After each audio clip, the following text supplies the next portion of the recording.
Bonjour et bienvenue dans notre programme La Bible en parle. Aujourd'hui, j'aimerais vous parler d'un sujet intitulé « Le diable ne veut pas que l'homme connaisse les lois de Dieu ». Pour quelle raison? Eh bien, premièrement, car les lois de Dieu dénoncent clairement le péché. Le conseil de Dieu résonne tel une loi dans la vie de l'enfant de Dieu. Abraham, par exemple, ne vécut pas sous la loi de Moïse. Et pourtant, dans Genèse, chapitre 26, verset 5, la Bible dit qu'il observa l'ordre et les commandements de Dieu. En Norvège, il y a quelques années, au cours d'un grand événement d'évangélisation organisé par l'association Youth with a Mission, un jeune évangéliste fit publiquement la lecture du passage de 1 Corinthiens, chapitre 6, verset 1 à 12. Les membres de cette équipe n'auraient jamais imaginé que cette lecture ferait scandale et qu'elle serait largement commentée, condamnée par les journaux locaux. Voilà le contenu de cet extrait de ce passage.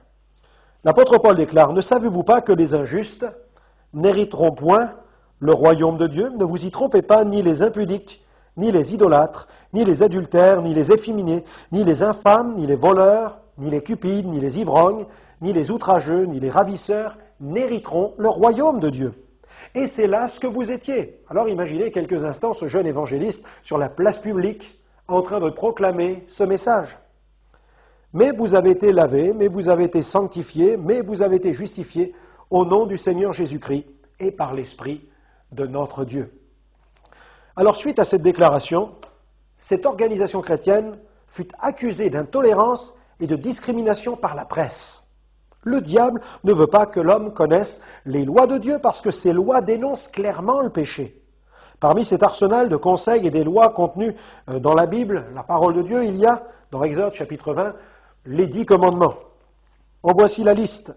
6 lois en rapport avec l'atteinte à la dignité ou au bien d'autrui. Par exemple, ne pas voler, ne pas mentir, ne pas tuer, honorer son père et sa mère, ne pas commettre d'adultère, ne pas convoiter les biens de son prochain. Je crois que ces commandements de Dieu, n'ont jamais été autant d'actualité qu'aujourd'hui, car ces lois traitent tout particulièrement de la vie civile. Et puis il y a 4 lois en rapport avec Dieu lui-même.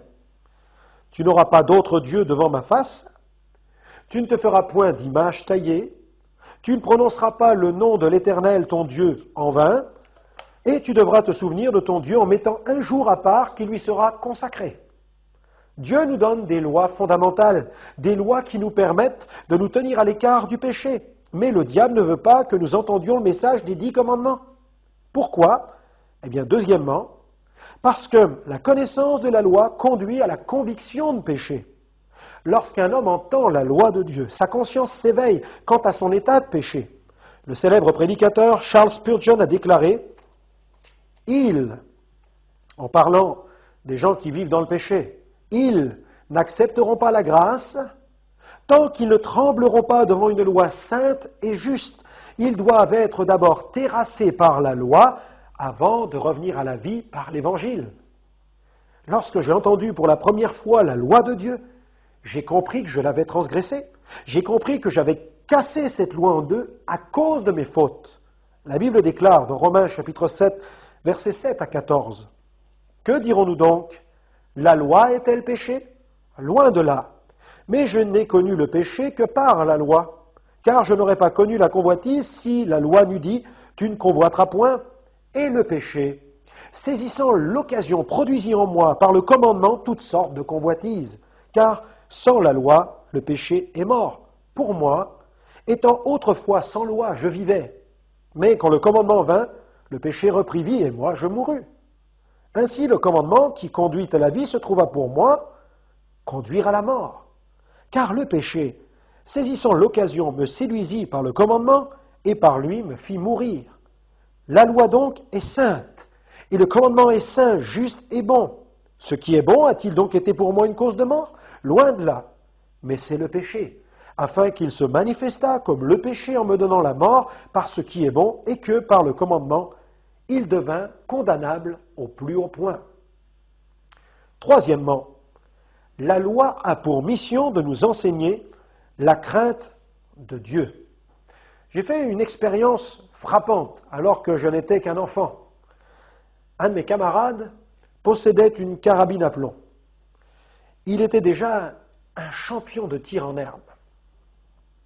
Un après-midi, il m'a invité chez lui pour que j'assiste à une démonstration. J'étais seul avec lui dans son jardin, juste derrière sa maison. Je l'ai regardé tirer sur une cible pendant une bonne demi-heure. Il était un excellent tireur. Je lui ai alors demandé de me permettre d'essayer de tirer avec son arme au moins une fois, mais il ne voulut pas. Mais j'avais tellement envie d'essayer. Et puis, il suspendit la dernière cible qui lui restait et me demanda d'attendre le temps qu'il rentre chez lui pour en chercher d'autres. Il déposa délicatement son arme sur la table de jardin. Pendant cette courte absence, j'ai alors décidé de tenter de m'en servir. J'ai saisi la carabine et rapidement j'ai engagé un plomb dans la chambre. Sur le point de tirer, j'ai pensé que je ne pouvais pas tirer sur la cible qu'il venait d'accrocher car il l'aurait remarqué, elle était vierge. Soudain, j'aperçus un petit oiseau qui venait de se poser sur la branche d'un arbre qui n'était qu'à quelques mètres de moi. Alors j'ai décidé de tourner le canon dans la direction de ce petit oiseau. J'ai visé. Mais à ce moment-là, j'étais sûr de manquer ma cible, car je n'étais qu'un débutant et mon ami était tellement bon tireur. Mais j'ai décidé de tirer, convaincu que je raterais l'oiseau. Quand soudain, je vis l'oiseau tomber à terre comme une pierre. Une profonde angoisse s'est emparée de moi. J'étais comme paralysé, pétrifié. Soudain, c'est comme si j'avais eu le sentiment d'avoir commis un crime. Il fallait que je réagisse, que je cache la victime, et cela avant que mon ami ne revienne. Alors j'ai reposé l'arme à sa place, je me suis précipité pour ramasser délicatement le petit oiseau. J'ai creusé un trou à quelques mètres du mur afin d'y glisser la victime. J'ai immédiatement remis la terre à sa place afin que personne ne remarque quoi que ce soit, quand soudain une voix retentit bruyamment derrière moi. « Mais qu'as-tu fait ?» Mes amis, cette voix me glaça le sang. C'était celle de la maman de mon ami. Elle avait suivi toute la scène depuis le balcon de la maison et je ne l'avais même pas remarqué. J'étais couvert de honte. J'avais transgressé l'ordre de mon ami, j'avais trahi sa confiance, je m'étais rendu coupable du meurtre d'un petit oiseau. Et la voix de sa mère résonna comme un jugement dans ma conscience, c'était sans appel, j'avais transgressé l'ordre, j'étais coupable. La loi a pour mission de nous enseigner la crainte respectueuse de Dieu. Elle met le doigt sur nos transgressions, elle nous enseigne la crainte de l'Éternel. Le respect ou le mépris de la loi de Dieu ont ou auront tôt ou tard des conséquences. L'Éternel expliqua clairement au peuple d'Israël que s'il décidait de mépriser la loi, Dieu le frapperait de malédiction. Par contre, le respect de cette loi attirerait sur lui la faveur divine, soit la bénédiction. Vous pourrez lire tout cela dans le livre du Deutéronome au chapitre 11. Le diable ne veut pas que l'homme ait accès aux bénédictions divines, c'est pourquoi il fait en sorte que l'homme ignore les lois de Dieu. Tout simplement, nous ne devons donc pas ignorer ces lois. Quatrièmement, l'observation de la loi de Dieu attire la faveur divine sur notre vie. Alléluia, gloire à Dieu. Le respect de la loi attire la faveur de Dieu sur notre vie. Bien avant Moïse, un homme connut cette faveur parce qu'il observa la loi de Dieu, et cet homme s'appelle Abraham. Genèse 26, verset 5. En effet, Abraham a écouté ma voix, dit l'Éternel, il a observé mon ordre, mes commandements, mes prescriptions et mes lois. La loi de Dieu, ou directive divine, existait bien avant l'époque de Moïse. Cette loi de Dieu a toujours exprimé la pensée de Dieu concernant les domaines de la conduite humaine, tant au niveau social que spirituel. Et au cours des différentes dispensations, Dieu a toujours révélé sa volonté au moyen de sa parole. Aussi, le fait d'écouter la loi de Dieu ou la parole de Dieu attire la faveur de Dieu sur notre existence. Ne méprisons pas la parole de Dieu, lisons-la, croyons-la et laissons-la nous bénir. Dieu nous bénira si nous plongeons notre cœur dans sa parole. L'Éternel exhorta Israël de cette façon. Deutéronome chapitre 4, verset 40. Et tu observeras ces prescriptions et ces commandements que je te donne aujourd'hui, afin que tu sois heureux, toi et tes fils après toi, et que tu prolonges tes jours sur le territoire que l'Éternel, ton Dieu, te donne pour toujours. Amen.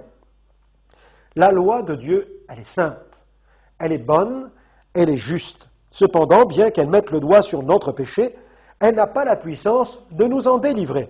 L'apôtre Paul a fait ce terrible constat. Dans Romains 7, verset 16, Paul déclare « Or, si je fais ce que je ne veux pas, je reconnais par là que la loi est bonne. » L'ennemi ne veut surtout pas que nous connaissions cette loi de Dieu, car elle fait état d'un diagnostic alarmant nous concernant. Elle nous fait prendre conscience aussi de la nécessité pour nous d'opter pour l'unique traitement divin qui a lui seul le pouvoir d'éradiquer la racine du mal, et ce traitement divin, c'est Jésus. Jésus. 5e point. La loi est-elle un pédagogue qui nous mène à Jésus-Christ, à Christ? Voilà pourquoi le diable ne veut pas que nous entendions parler des lois de Dieu, parce que la loi a le rôle d'un pédagogue qui nous mène directement à une relation personnelle avec Jésus-Christ. La loi nous mène à Christ, car lui seul, Christ, a le pouvoir de nous délivrer de nos péchés. La loi joue donc le rôle de pédagogue. Les tables de Pierre nous mènent à Jésus, la parole faite chair. Si la loi de Moïse ne peut nous délivrer de nos péchés, Jésus, lui, la parole faite chair, est venu nous transmettre une autre loi, et cette loi est celle de l'Esprit de vie en Jésus-Christ. Seule cette loi de l'Esprit de vie en Jésus-Christ a le pouvoir de triompher de cette autre loi que Paul appelle la loi du péché et de la mort. Paul fait cet aveu, Romains 7, versets 14 à 15. Nous savons en effet que la loi est spirituelle, mais moi je suis charnel, vendu au péché, car je ne sais pas ce que je fais, je ne fais point ce que je veux, je fais ce que je hais. Romains 8, verset 1 à 4, Paul déclare, « Il n'y a donc maintenant aucune condamnation pour ceux qui sont en Jésus-Christ, qui marchent non selon la chair, mais selon l'Esprit. En effet, la loi de l'Esprit de vie en Jésus-Christ m'a libéré de la loi du péché et de la mort. Car chose impossible à la loi, parce que la chair la rendait sans force, Dieu, en envoyant à cause du péché son propre Fils dans une chair semblable à celle du péché, a condamné le péché dans la chair, et cela pour que la justice prescrite par la loi soit accomplie en nous, qui marchons non selon la chair, mais selon l'Esprit. » Donc, faisons le point. Pour triompher de cette loi du péché et de la mort, l'homme doit identifier sa vie à celle du Christ. Galates 3, versets 24 à 25. Ainsi, la loi a été précepteur pour nous conduire à Christ, afin que nous soyons justifiés par la foi. La foi étant venue, nous ne sommes plus sous ce précepteur. Romains 7, versets 16 à 25. Paul continue et il dit, « Or, si je fais ce que je ne veux pas, je reconnais par là que la loi est bonne. Maintenant, ce n'est plus moi qui le fais, mais c'est le péché qui habite en moi. Ce qui est bon, je le sais, n'habite pas en moi, c'est-à-dire dans ma chair. J'ai la volonté, mais non le pouvoir de faire le bien. Car je ne fais pas le bien que je veux, je fais le mal que je ne veux pas. Et je fais ce que je ne veux pas, ce n'est plus moi qui le fais, c'est le péché qui habite en moi. Je trouve donc en moi cette loi. Quand je veux faire le bien, le mal est attaché à moi, car je prends plaisir à la loi de Dieu, selon l'homme intérieur. Mais je vois dans mes membres une autre loi qui lutte contre la loi de mon entendement et qui me rend captif de la loi du péché, qui est dans mes membres. Misérable que je suis, qui me délivrera du corps de cette mort? Paul déclare, il s'écrit, grâce soit rendue à Dieu par Jésus-Christ notre Seigneur. Ainsi donc, moi-même, je suis par l'entendement esclave de la loi de Dieu, et je suis par la chair esclave de la loi du péché. Dans le chapitre 8 de son épître qu'il adresse aux Romains, l'apôtre fait aussi cette déclaration, il n'y a donc maintenant aucune condamnation pour ceux qui sont en Jésus-Christ. La victoire sur nos péchés, nos travers, nos vices, nos passions, se trouve dans la soumission de notre vie à cette loi de l'Esprit de vie en Jésus-Christ. C'est ainsi que nous ne sommes plus sous la condamnation de la loi de Moïse et que nous ne subissons plus la tyrannie de la loi du péché et de la mort. Dieu veut mettre son Esprit Saint en nous afin que nous soyons capables de vivre une vie qui répondra aux diverses exigences de Dieu, mais aussi afin que nous ne soyons plus jamais esclaves de la chair du péché et de ses convoitises. Mais le diable ne veut pas que l'homme sache tout cela. Il veut le tenir éloigné de cette vérité. Le revivaliste John Wesley disait, « Avant de prêcher l'amour, la grâce et la miséricorde, je prêche le péché, la loi et le jugement. » Tout au long de son ministère, Jésus a souvent fait référence à la loi de Moïse, mettant le doigt sur le péché de ceux qui l'écoutaient. Permettez donc à la loi de Dieu d'accomplir son ministère dans votre conscience. Laissez-la mettre le doigt sur vos péchés et saisissez le pardon et la vie de l'Esprit que Jésus seul peut donner.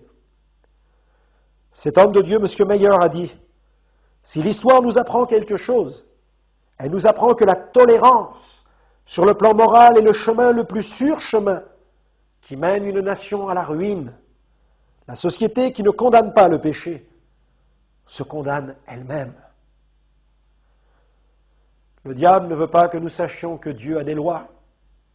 Mais nous avons voulu vous offrir ce programme afin que vous sachiez que Dieu a des lois, qu'il nous communique ses directives divines et qu'il nous faut impérativement les respecter pour attirer sur notre vie la faveur de Dieu. Voilà, ce programme de la Bible en parle se termine et j'espère qu'il vous aura abondamment édifié. Je tiens de tout cœur à vous remercier pour votre fidélité. Les lois de Dieu existent donc bien, et l'ennemi de nos âmes désire nous maintenir dans l'ignorance concernant ces lois. Ne négligeons pas le conseil de Dieu. Ne négligez plus le conseil de Dieu. Que Dieu vous bénisse.